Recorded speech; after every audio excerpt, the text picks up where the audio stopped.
Welcome to Running Hot, Action Network's motorsports betting podcast. I'm your host, Nick Giffen, predictive analyst here at Action Network. And unfortunately, no Stephen Young with me this week. He's had some internet gremlins, but he'll definitely be back next week for the Charlotte Roval. But I'll be here previewing the Hollywood Casino 400 at Kansas Speedway here on Running Hot. Last weekend at New Hampshire, Ryan Blaney took the best car to victory lane. He was able to hold off the Penske-aligned Josh Berry and William Byron in third place as Ryan Blaney, with the win, clinches a spot in the round of 8 in the 2025 NASCAR Cup Series playoffs. So I actually thought New Hampshire was a really good race. I enjoyed the racing. I enjoyed the multiple grooves. There was some tire fall off, so tires did end up mattering. It was about a second of fall off every 40 to 50 laps or so. There was a little bit of tire strategy, but Chase Elliott, he still made two tires, or I should say staying out, work because he only had around 15 laps on his tires. But he did fall from the lead to fifth place. So that really goes to show, there was some tire advantage to having new tires. But overall, thought it was a very good race at New Hampshire. Ryan Blaney, once again, gets the win and advances in the playoffs. Team Penske looked really strong. Joey Logano, great all day. Again, the Penske-affiliated Wood Brothers racing car of Josh Berry finished second. So that should bode well for them in the championship round at Phoenix if Ryan Blaney or Austin Cindric or Joey Logano were to make the championship round. But I also thought Hendrick Motorsports looked really strong. William Byron finished third. Chase Elliott finished fifth. Kyle Larson ran in the lead for some of this and had a strong car. It's nice to see the bounce back for Hendrick Motorsports, especially at a track where they maybe haven't been the strongest in the past few years, given the recent struggles that Hendrick Motorsports has had at other tracks. And then you have to wonder what happened to Toyota. Christopher Bell being the top Toyota finisher in sixth place there. And now, this has always been Christopher Bell's playground. So when he's finishing fifth, Toyota is struggling, and they struggled mightily. Playoff drivers, Denny Hamlin finished 12th for Toyota. Chase Briscoe finished 10th. And then Tyler Reddick and Bubba Wallace, the 2311 Toyotas, finished 21st and 26th. Not good for their playoff chances. Speaking of the playoff chances, let's take a look at the playoff standings right now. Again, Ryan Blaney is through to the next round. Then we have William Byron, Kyle Larson, Christopher Bell, Denny Hamlin, Joey Logano, Chase Elliott, and Chase Briscoe currently to the good side of the playoffs. Chase Briscoe in 8th is 12 points ahead of Ross Chastain in 9th, so he is 12 points behind the playoff cutoff point standings. And then Austin Cindric is another 7 points back there. So Austin Cindric 19 points behind. And then Tyler Reddick 23 points behind, and Bubba Wallace 27 points behind. So they have some work to do heading to Kansas this weekend. But let's talk about Kansas. Kansas is one of the classic 1.5 mile intermediates, the old bread and butter that NASCAR has raced in, especially, in the era of the 2000s, the car of tomorrow, and then the next couple generations of car as well. So Kansas Motor Speedway, 1.5 mile oval, really starting to see some tire wear. It's not a high tire wear track, but it's getting on that medium side of tire wear. Kansas also, has produced some of the best racing in the next gen era. And I think, a lot of it has to do with the fact that it's, decently banked track, variable banking, 17 to 20 degrees banking. And this next gen car just seems to work really well at intermediates. So I think we're going to have a good race at Kansas. I will say the first Kansas race earlier this year maybe was arguably the worst of the Kansas next gen races. And that kind of just has been a trend with this car where the racing hasn't quite become as good. But again, it was still fine. It was totally fine. It just hasn't been the absolute bangers that Kansas has been known to produce in some of the past years. But hey, we could always be in for another absolute banger this week at Kansas. So 1.5 mile track, wide enough where there will be passing. I do think this will be a good race, especially compared to a lot of the dull races we've seen and some of these other track types lately. So I think we'll see great racing at Kansas. As always, pit stops are going to be important, 400-mile race. But the real intangible here is practice, we have a new tire once again. Now, it's the same compound, but it's being constructed differently. So hopefully the idea is to make sure it balances top speed with the need for some handling and tire wear and things like that. So it'll put it a little bit more in the driver's hands as well. So with that intangible of the new tire, I really want to see practice. So my practice flags data will be very important. It's been incredibly good. My practice flags data has at these intermediate tracks this year, these 1.5 mile tracks, plus Michigan. And those are going to be our best comps, right? So looking at the earlier Kansas race this year, we always talk about Las Vegas as the sister track to Kansas, the next best comparable track. You can also for certain pull in Charlotte, Texas, and a couple other 1.5 miles there. And even Michigan is a 2 mile track. It's a little more horsepower dependent, but still falls in that intermediate oval category there. So those would be the comparable tracks to Kansas. So definitely going to be relying on practice data this week. So with that said, let's dive into the bets. As always, we're going to drive through the race stage by stage. I'll give a pick in stage 1 as my shorter odds bet. Then we'll go a little bit longer in stage 2. Finally, we'll roll through stage 3 and into victory lane for a victory lane. Maybe not a bet this week, but some thoughts and ideas, because I think this is a unique situation here. So we're going to go throw the green flag on the Hollywood Casino 400 and fire off for stage 1.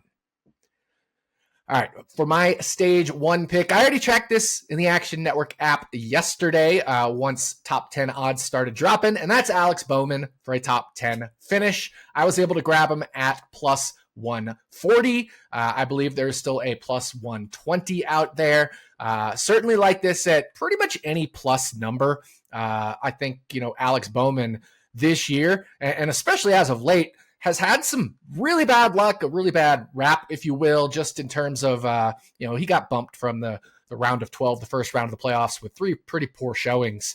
And he's had a lot of bad luck this year, but he's been very fast at the intermediate tracks. Finished 5th earlier this year at Kansas, 7th at the sister track, Las Vegas. He had a good run going at Texas. Did struggle a little bit at Charlotte, and then had a DNF at Michigan. Just a lot of DNF bad luck. Texas and Michigan, 2 DNFs there. But if we look at Kansas and Las Vegas specifically for Alex Bowman, this is just an incredible set of tracks, 2 tracks for him.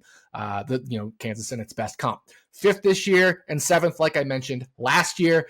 5th at Vegas in the playoffs, 6th at Kansas in the playoffs, 7th at Kansas in the regular season, and 18th at Las Vegas. But, if he's finishing 5th, 6th, and 7th in 6 out of 7 races, that is pretty solid. He has a win at Las Vegas in his career in the next gen era in 2022. He finished 3rd at Vegas in 2023. He's finished 9th and 4th at Kansas, while also leading the most laps in the Kansas playoff race in 2022, and finished 10th at Kansas. So anytime he races at Kansas, he seems to be in contention for a top 10, if not one of the dominant cars. So Alex Bowman, top 10 finish, plus 120 is the best line available right now. Still like it at that price, and I would take this at anything all the way down to even money, as long as you're getting a plus in front of that. We're getting a guy who finishes top 10 at Kansas pretty much every single time here in the next gen era. So stage 1, Alex Bowman, top 10 plus 120. And that'll do it for stage 1. We're going to throw the green and white flag, checkered flag there on stage 1. Come in, get some fuel, get some tires. But before we fire off for stage 2, I want to remind you all, NFL season is underway. We're heading into week 4. And to get the most out of the award-winning Action app, you'll want to be an Action Pro subscriber, because only Pro subscribers get real-time pick alerts from experts like Stuckey, Chris Raybon, Brandon Anderson, and myself, plus our entire Action Network team. You can also access our pro projections powered by Sean Kerner and our predictive analytics team. And to celebrate football's return, we have a special offer. Just go to actionnetwork.com/pro and get $20 off the annual price with the promo code POD20. So don't miss out on the best bets at the best prices. Visit actionnetwork.com/pro and use promo code POD20, that's POD20, to get $20 off a year of Action Pro. All right, we have stage 1 down. For stage 2, again, I'm keeping this pretty light this week because I definitely want to see how things shake out. We haven't run on an intermediate oval in quite some time. It has been several races since the we raced at Michigan. That was the 15th race of the season. We're now in the 31st race of the season, right? So it has been a long time since we've raced on a classic intermediate. And then the last time we raced at a true mile and a half was the 13th race of the season. So 18 races ago. So I'm keeping it light this week. But if I did have to pick something, thankfully I don't, but if I had to, I would be looking towards Front Row Motorsports. They have looked really good at the mile and a half ovals this year. So I have some leans on them for top 10 finishes, right? If we look at their top 10 finishing odds, you can get Zane Smith at plus 750. You can get Noah Gragson at 9-1, and you get Todd Gilliland at 16-1. Now, I haven't bet any of these. Like I said, these are more like leans for me. I really want to take some time, dive into the data a little bit more as well. But also, I just want to see practice and get a feel for where this team is at, because they are a smaller team. And a lot of the teams that are out of the playoffs right now will be testing and trying things out for next year. So I don't want to commit myself to them just yet, but I'm very strongly considering them because they have been so good at the mile and a half this year relative to where they normally run. So if you look at those three drivers, Todd Gilliland, Zane Smith, and Noah Gragson, and we look at that 3-race stretch where we had consecutive 1.5 mile races of Texas, Kansas, and Charlotte, they performed incredibly well. The 9 starts between them, right? 3 drivers, 3 races. If we remove the 2 DNFs, right? Zane Smith had a DNF at Charlotte, and Noah Gragson had a DNF at Texas. The other 7 starts, they had finishes between 10th and 18th in all 7 starts combined among the 3 of them. So we're getting drivers and cars and this team that has always been putting itself in contention for a top 10 finish with 1 top 10 in 7 starts. If that was to be the true, fair, long-term odds, right, that would be plus 600. And all 3 of these drivers are longer than 6-1. Plus 750 for Zane Smith, plus 900 for Noah Gragson, and 16-1 for Todd Gilliland. Gilliland had the 11th place at Texas. Noah Gragson was the driver that actually achieved the top 10 with a 10th at Charlotte. And Zane Smith had a 16th and a 17th as well. And funny enough, he's the shortest odds of the 3. So, I do have some leans here on Front Row Motorsports. I'm very curious. But again, with the tire compound change, with the playoffs being so different and teams potentially testing or trying out different things, and with the long gap, we've had, again, 15, 18 races to develop these cars and setups and analyze data.